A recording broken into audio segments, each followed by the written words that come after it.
नमस्कार मित्रों, आप लोगों में से ज्यादातर लोगों को ये पता होगा कि आगामी 29 मार्च को सन 2025 का इस वर्ष का पहला सूर्य ग्रहण लगने वाला है। हालांकि वो भारत में दृश्य नहीं होगा, लेकिन जो उस दिन ग्रहों की स्थिति रहने वाली है, क्योंकि ये ग्रहण मीन राशि में लगेगा और पूर्वा भाद्रपद नक्षत्र जो शनि का स्वयं का नक्षत्र होता है उसमें लगने वाला है। और मीन राशि में उस दिन सूर्य, चंद्रमा, बुध, शुक्र, राहु की जो पंचग्रही युति बनने वाली है ग्रहण के दौरान, साथ ही उसी दिन जब ग्रहण खत्म हो जाएगा, चूंकि ये भारतीय समय अनुसार दोपहर 12:21 पर लगेगा, शाम को 6:14 पर समाप्त होगा और उसी दिन रात्रि 10 बजे के आसपास शनिदेव भी राशि परिवर्तन करेंगे। अपनी मूल त्रिकोण राशि स्वराशि कुंभ से निकलकर देवगुरु बृहस्पति की राशि मीन में प्रवेश करेंगे। तो उस दिन यहाँ रात्रि 10 बजे के बाद से 6 ग्रहों की युति बन जाएगी।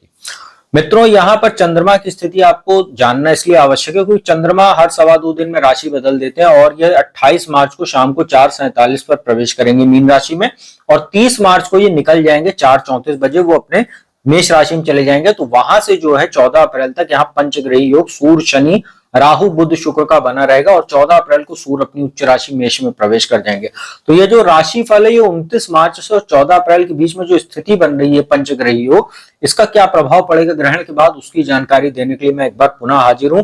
आज इस वीडियो में मैं आपको धनु राशि पर इसका क्या व्यापक प्रभाव पड़ेगा उसकी संपूर्ण जानकारी दूंगा, क्योंकि जानकारी इसलिए देना आवश्यक है धनु राशि वालों के लिए क्योंकि शनि की ढैया आपके ऊपर शुरू होने वाली है। जैसे ही शनि रात्रि 10 बजे के आसपास मीन राशि में प्रवेश करेंगे, आपके राशि से 4th हाउस में आ जाएंगे और आपके ऊपर चतुर्थ की ढैया शनि की स्टार्ट हो जाएगी और ये 3 जून 2027 तक चलेगी। मित्रों, इसमें एक और इंपॉर्टेंट बात आपको बतानी जरूरी है क्योंकि जो मंगल होते हैं, मंगल आपके लिए बहुत ज्यादा समस्या पैदा करने वाले हैं और 3 अप्रैल को इसी ग्रहण के बाद जो स्थिति बनेगी 14 अप्रैल के बीच में पंचग्रही योग के दौरान, मंगल जो है वो आपके अष्टम भाव में गोचर करेंगे और अभी तो सप्तम भाव में 3 अप्रैल तक मांगलिक दोष में वो पहले से हैं। साथ ही यहाँ पर जो अष्टम भाव में आएंगे, नीच राशि में बैठेंगे मंगल कर्क राशि में, तो आपके लिए द्वादश के स्वामी होते हैं, साथ ही पंचम के स्वामी होते हैं, शिक्षा, संतान और खर्च के स्वामी होकर अष्टम भाव जो आयु मृत्यु का भाव, सडन लॉस, सडन गेन का भाव होता है, उसमें ये आकर बैठ जाएंगे और 6 जून तक यहीं बैठे रहेंगे, मांगलिक दोष भी बनाएंगे। अब यहाँ पर 4th हाउस में जो स्थिति बन रही है उस दिन पहले आपको समझा देते हैं कि क्या ग्रहों की स्थिति है। देखिए, 4th हाउस जो होता है वो माता का भाव होता है, जनता का भाव होता है, भौतिक सुख साधन का, ओन प्रॉपर्टी, ओन व्हीकल का भाव होता है। यहाँ पर जो सूर्य है वो आपके भाग्य स्थान के स्वामी होते हैं, वो यहाँ बैठे हुए हैं। राहु यहाँ ग्रहण दोष में है, सूर्य और राहु का ग्रहण दोष बना हुआ है। चंद्रमा भी उस दिन यहाँ रहेंगे, तो अमावस्या है उस दिन, शनि अमावस्या भी पड़ रही है और चंद्रमा और राहु का भी ग्रहण दोष है, तो 2 ग्रहण दोष उस दिन बनेंगे और यहीं पर ग्रहण भी लग रहा है 4th हाउस में। बुध राहु का जड़त्व दोष बना हुआ है, शुक्र राहु का चारित्रिक दोष बना हुआ है। अब यहाँ उस दिन शनि भी आएंगे रात्रि में, तो शनि और सूर्य की युति जो बनेगी वो आपको पितृ दोष का निर्माण कर देगी, शनि राहु की युति श्रापित दोष का निर्माण कर देगी और चंद्रमा चूंकि वहां पर 30 मार्च तक 4:34 तक रहेंगे शाम को, तो विष दोष भी बना देगी। तो सोचिए, इतने ज्यादा अशुभ योग के बीच में शनि की ढैया का शुरू हो जाना, ये कितनी बड़ी समस्या हो सकती है, मानसिक तौर पर, सामाजिक तौर पर, घरेलू तौर पर, पारिवारिक तौर पर, आप खुद ही सोच सकते हैं। अब यहाँ पर देखिए क्या क्या, कौन कौन से भाव आपके प्रभावित हो रहे हैं। देखिए, जो आपके माफ कीजिएगा, सूर्य, सबसे पहले सूर्य की बात करते हैं, भाग्य स्थान के स्वामी होते हैं 4th हाउस में, भाग्य आपका प्रभावित हो रहा है। बुध जो होते हैं वो आपके सप्तम भाव के स्वामी और दशम भाव के, अर्थात वैवाहिक सुख और कर्मेश, ये आपके नीच राशि में बैठे हुए हैं। नीच भंग है उनका, लेकिन नीच राशि में है। शुक्र जो है यहाँ मालव्य महापुरुष राजयोग बनाकर बैठे हुए हैं, 6ठे भाव के स्वामी होते हैं, लाभेश होते हैं। ये एक थोड़ा सा अच्छा आपके लिए पॉजिटिव साइन जरूर है। फिर इसके बाद यहाँ शनि उस दिन आ जाएंगे। शनि आपके लिए जो होते हैं वो धन भाव के स्वामी होते हैं और तीसरे भाव पराक्रम पुरुषार्थ के भाव के स्वामी होते हैं। और राहु यहाँ बैठे हैं और चंद्रमा जो है वो आपके अष्टमेश होकर यहाँ बैठे हुए हैं। तो अब यहाँ पर इतनी ज्यादा जो स्थिति है ग्रहों की, वो आपको समझना चाहिए कि क्या क्या प्रभावित हो रहा है। आपका भाग्य प्रभावित हो रहा है, आपका जो है यहाँ पर वैवाहिक सुख और कर्म प्रभावित हो रहा है। ये सब ग्रहण के उस दिन प्रभाव में रहने वाले हैं और यहाँ पर आपका जो है लाभ प्रभावित हो रहा है। छोटे भाई, माफ कीजिएगा, रोग स्थान के स्वामी होते हैं शुक्र, वो यहाँ बैठ रहे हैं। तो आपको ये ध्यान रखना है कि अगले 15 दिन खासतौर पर, अब देखिए ढैया तो आपकी शुरू हो रही है, उसमें तो कोई दो राय नहीं कि अब आपको अतिरिक्त सतर्कता बरतनी चाहिए, क्योंकि शनि की दृष्टि छठे भाव पर, लाभ और दशम भाव पर और लग्न पर रहेगी। तो लग्न पर जो दृष्टि है ये मानसिक तनाव तो शनि आपका बढ़ाएगा, कार्यों में डिले करवाएगा। 3 दिन का काम 13 दिन में बनेगा, जिससे आप अधीर होंगे, शॉर्टकट अपनाने की भी कोशिश करेंगे, जिससे आप किसी मामले में भी फंस सकते हैं। तो ईमानदार रहिए, आपके सारे काम होंगे, लेकिन बस समस्या ये कि जब आप चाहेंगे तब नहीं होंगे, जिसकी वजह से मानसिक तनाव आपका होगा। तो भाग्य में आपको समस्या अब आपको लगातार देखने को मिलेगी। पिता के साथ संबंध, उनका स्वास्थ्य प्रभावित होगा। माता के स्वास्थ्य का तो विशेष आपको ध्यान रखना है, क्योंकि अष्टमेश होते हैं चंद्रमा और यहाँ 4th हाउस में माता के ही भाव में बैठे हुए हैं।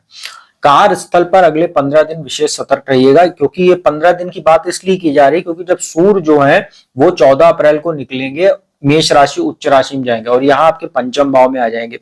वहां से कुछ स्थिति आपके लिए भाग्यवश अच्छी हो जाएगी, क्योंकि भाग्येश होकर एक त्रिकोण का स्वामी दूसरे त्रिकोण में बैठेगा पंचम भाव में। तो ये आपके लिए थोड़ा फायदेमंद साबित हो सकता है, भाग्य को लेके, उच्च शिक्षा के लिए, विदेश जाने के लिए, मान सम्मान के लिए।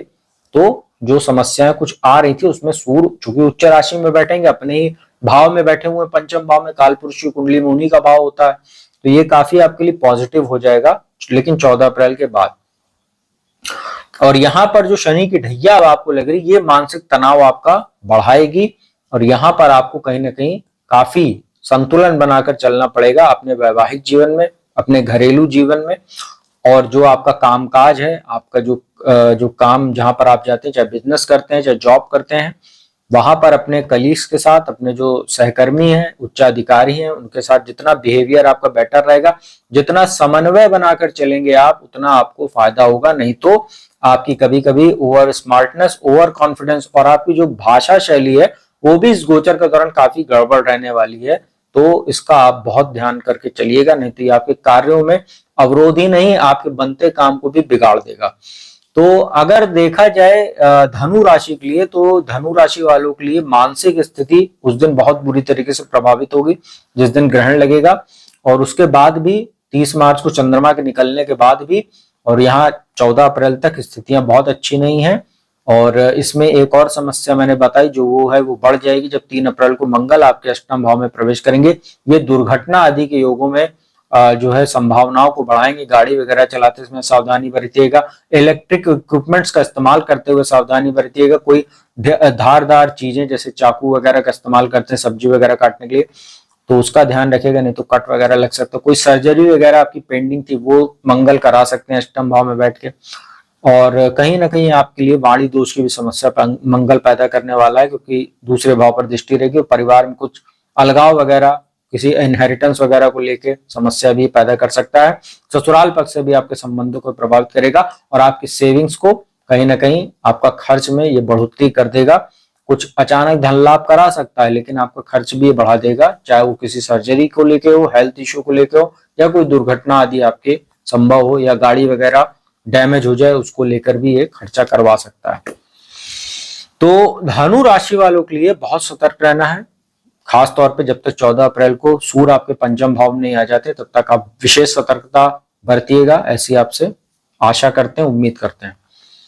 तो उपाय की बात कर लेते हैं। देखिए उपाय क्या है कि ग्रहण उस दिन लग रहा है तो सूर्य की पूजा उपासना आप कीजिए, करते रहिए लगातार, सूर्य को जल दीजिए। ढैया शुरू हो गई तो शनि का भी उपाय आपको शुरू कर देना चाहिए। हर शनिवार को पीपल के वृक्ष के नीचे जाकर संध्या काल में सरसों के तेल का दीपक जलाएं। और चूंकि मंगल आपके अष्टम भाव में बैठेंगे, नीच राशि में बैठेंगे, तो ये संतान को भी कष्ट देंगे। पंचमेश होकर मंगल अष्टम में जा रहे हैं, नीचे के हो रहे हैं, संतान के स्वास्थ्य का ध्यान रखिएगा ये भी। और जिनका डिलीवरी का समय चल रहा है, खासतौर पे 3 अप्रैल से 6 जून के बीच में, उनको विशेष पूजा करनी चाहिए हनुमान जी की, ताकि जो अनिष्ट है वो कट सके। हनुमान जी की पूजा उपासना कीजिए, हनुमान चालीसा, बजरंग बाण, हनुमान अष्टक का पाठ कीजिए। हर मंगलवार को मंदिर जाकर पूजन दर्शन कीजिए और उनको जो है प्रसाद में बेसन का लड्डू अर्पित कीजिए, तो आपके लिए अच्छा रहेगा। तो मित्रों उम्मीद करता हूँ वीडियो आपको अच्छी लगी होगी। वीडियो अच्छी लगी हो तो उसको लाइक कमेंट शेयर कीजिए। जिसको कुंडली विश्लेषण कराना है, नंबर डिस्क्रिप्शन स्क्रीन पर उपलब्ध रहता है, उस पर संपर्क करके आप लोग इजीली कांटेक्ट करके मेरे द्वारा कुंडली विश्लेषण का लाभ देश दुनिया के किसी भी कोने से प्राप्त कर सकते हैं। तो अब मैं अपने वाणी को विराम देता हूँ, अगली वीडियो में आपको एक और राशि है जिसके ऊपर इस पंचग्रही योग और ग्रहण के बाद जो स्थिति बनेगी उसका दुष्प्रभाव पड़ेगा, उसकी जानकारी लेकर हाजिर होंगे। तब तक के लिए ओम नमः शिवाय।